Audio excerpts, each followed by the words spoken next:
Sveiki, tik jums dar viena neįtikėtinų faktų laida apie neįtikėtinus nūdienos faktus. Islamo valstybės teroristų tikslas – tai visą pasaulį valdantis kalifatas.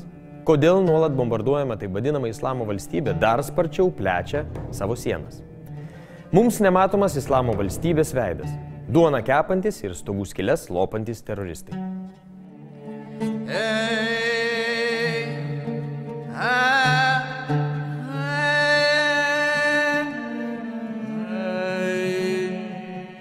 Žmogus, kuris padaro nuodėmę, anot jų yra nebe musulmonas, jis yra atsimetėlis ir vertas mirties.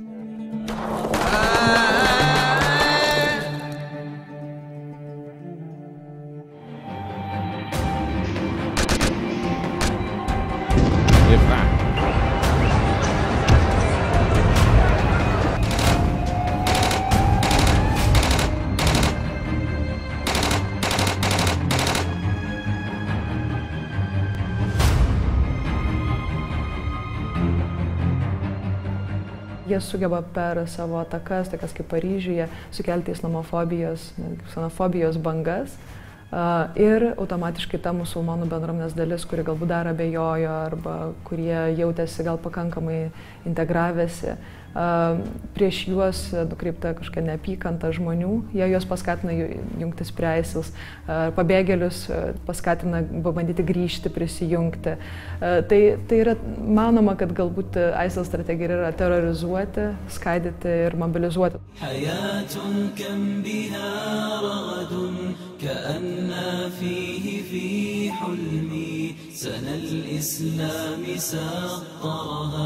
فما أحلاه من رسمي ودولتنا تحققها فليست صاحب الوهم.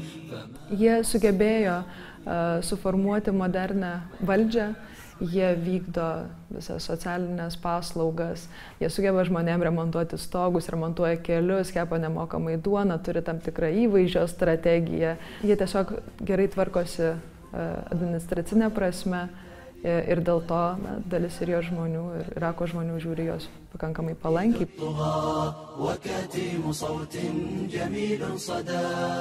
Jie rodo, kaip plauna gatves, jie rodo, kaip padeda žmonėms, jie rodo, kaip steigia netgi mokyklas, jie rodo, kad yra bendruomenė, kuri yra stipri, kuri suvokia, kad turi savo egzistavimo tikslą ir kuri siekia tą tikslą perduoti savo broliams, kad jie prisijungtų prie jų. Ir būtent ta propaganda, kuri galbūt yra mažiau patraukianti dėmesio vakaruose, turi didelį poveikį tose pačiose vakaruose, tam tikrose visuomenės sluoksniuose, kurie ilgainiui tampa tai žmonėmis, kurie atvyksta iš Europos ar Jungtinių Amerikos valstijų ir prisideda prie Islamo valstybės. Džihadas reiškia pastangas ir pastangas kovoti su savo ego. Tai yra, kad žmogus negalvotų, kad jisai viską išmano, viską žino, kur yra gėris, kur yra blogis, ir kad nesakytų, kad ne, man nereikalingas apreiškimas, kad jis suprastų tai, kad Dievas geriau žino už jį ir tokio nuolankumo daugiau turėtų.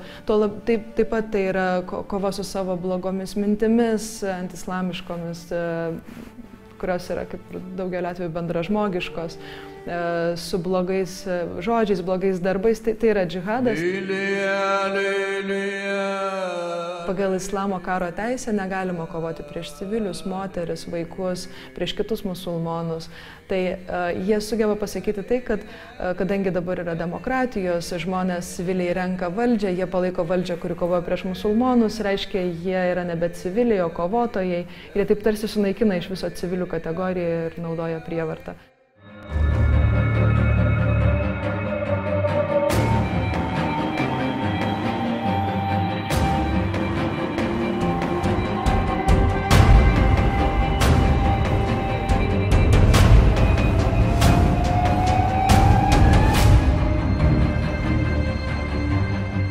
Tai yra propaganda, ir sakyčiau, propaganda dviem pusėm netgi.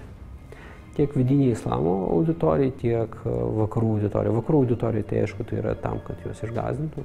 Vis dėlto tos egzekucijos yra žiauriai, bet ten, kada tos galvas nupjauna, tai ir tą parodo, nes, aišku, vakaruose cenzūruojama, kad pamatytume, kad prie mūsų nelyskite ir apskritai bijokit panašiai.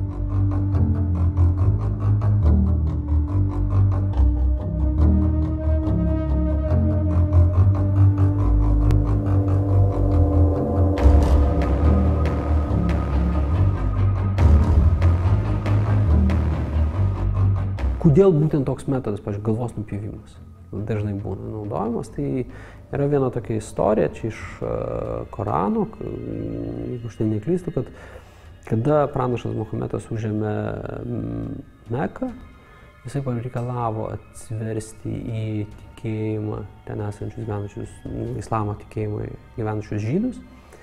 Jie atsisakė ir jiems buvo nupjautos galvos.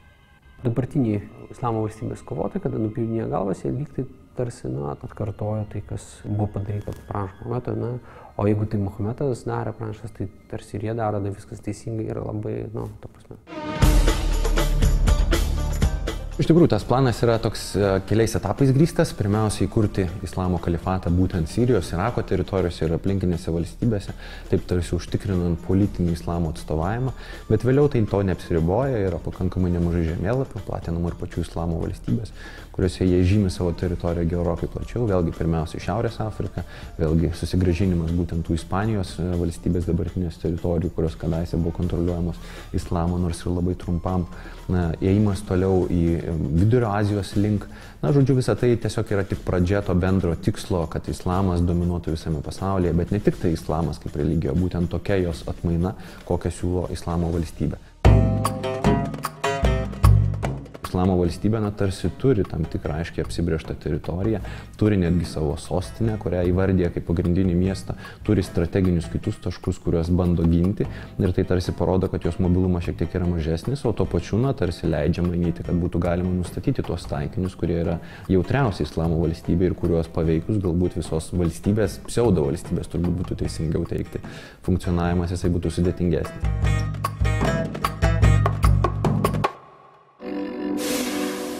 Ačiū žiūrėjusiems. Visas neįtikėtinų faktų laidas rasite internetinėje televizijoje betabu.tv. Taip pat kviečiame mus sekti Facebook'e.